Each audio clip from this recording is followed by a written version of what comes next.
Shalom Obracha, j'espère que vous allez bien, que le bon Dieu vous protège, vous dans la santé, la joie, la prospérité. Je vous souhaite une bonne journée. Vous savez que nos sages disent que lorsque les Bénis Israël ils ont quitté l'Égypte, ils avaient une grande foi en Dieu. Avec tout ce que le bon Dieu leur a montré en Égypte, il leur a montré que c'est lui le patron, c'est lui,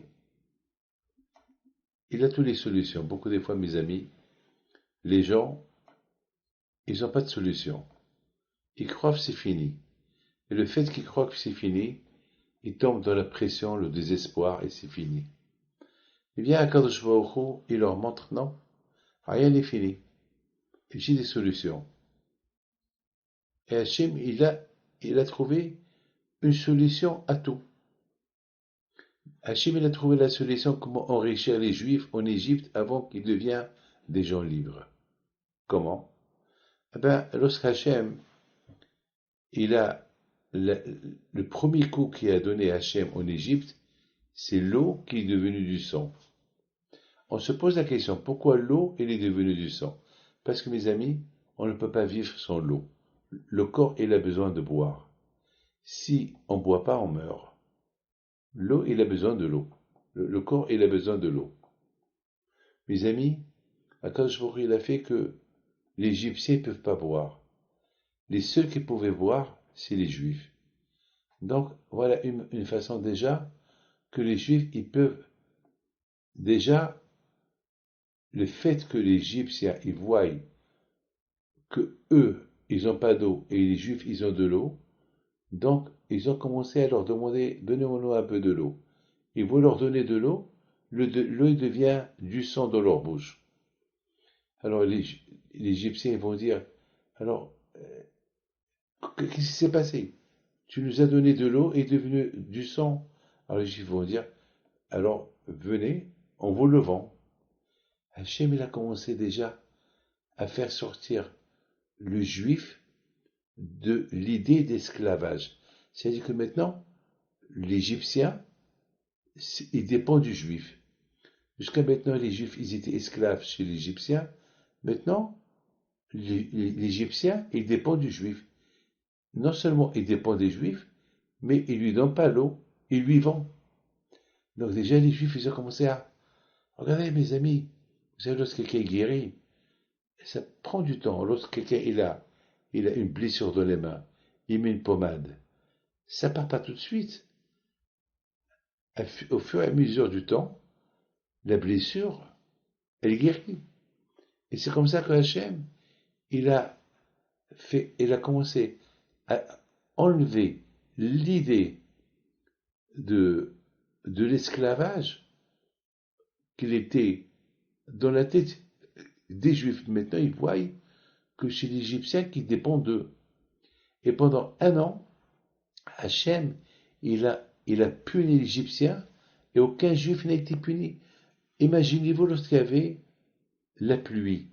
La pluie, elle va tomber dans la même ville, dans la même rue, chez les Égyptiens, et pas dans la maison juive. C'est de la folie. Lorsqu'il y avait le coup de l'obscurité, il y avait l'obscurité pour les Égyptiens et pas chez les Juifs. Lorsque les animaux ils sont rentrés en Égypte, ils frappaient, ils mordaient les Égyptiens, mais pas les Juifs. Donc là, les Juifs, ils ont commencé à comprendre qu'il y a Dieu. De l'autre côté, ils ont vu un autre miracle. Lequel? Ils ont vu un miracle extraordinaire. Que lorsqu'il y avait Makat Varad, lorsqu'il y avait les tonnerres, il y avait le feu et l'eau ensemble, tous les animaux des Juifs, ils étaient dehors, ils ne sont pas morts. Et les animaux des Égyptiens, ils sont morts. Donc, mes amis, et surtout, surtout, surtout, avant qu'ils ont quitté l'Égypte, il y avait la Makat Bechorot, que tous les premiers-nés égyptiens ils sont morts, aucun né juif est mort. Et le seul qui est resté vivant, c'est Pharaon. Et lui était le premier-né. Et Hachem, il l'a averti. Il dit, toi, tu vas pas mourir. Moi, je vais te montrer qui je suis.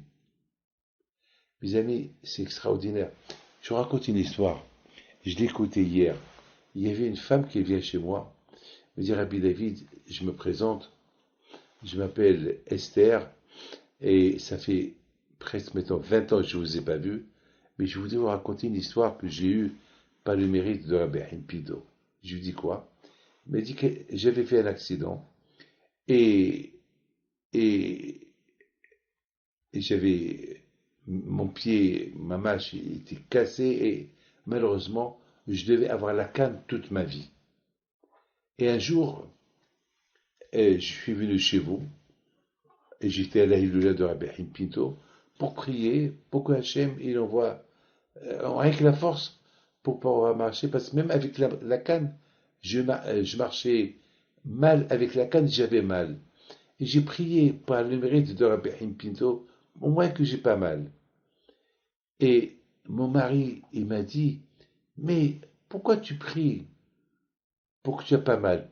Prie pour que tu n'auras plus besoin de la canne. Bisrot Rabbi Pinto. Alors, il me dit, bon, après quelques mois, on devait prendre un taxi, on habite à Paris, on devait prendre le taxi pour aller passer Shabbat chez ma belle-mère. Et puis voilà, on descend pour monter le taxi, et puis j'ai oublié quelque chose à la maison. Alors, je suis reparti avec la canne, j'ai marché avec la canne, retourné à la maison pour prendre ce que j'ai oublié. Et mon mari me disait, Esther, il faut faire vite. À cette époque, le taxi, il avait le compteur. Il y a le compteur qui marche et ça va, ce voyage va nous devenir très cher. Ah, fais vite. Ah, j'ai fait vite. J'ai couru. Mais en retournant, je suis retourné au taxi sans la canne. Il me dit mon mari, mais où est la canne? Hein? Comment? Je suis arrivé sans la canne? Ben oui. Ben depuis, j'ai plus de canne. C'est une histoire qu'on m'a racontée hier. Elle est extraordinaire. C'est l'Aïmouna. Que le bon Dieu vous protège à Mekeratson.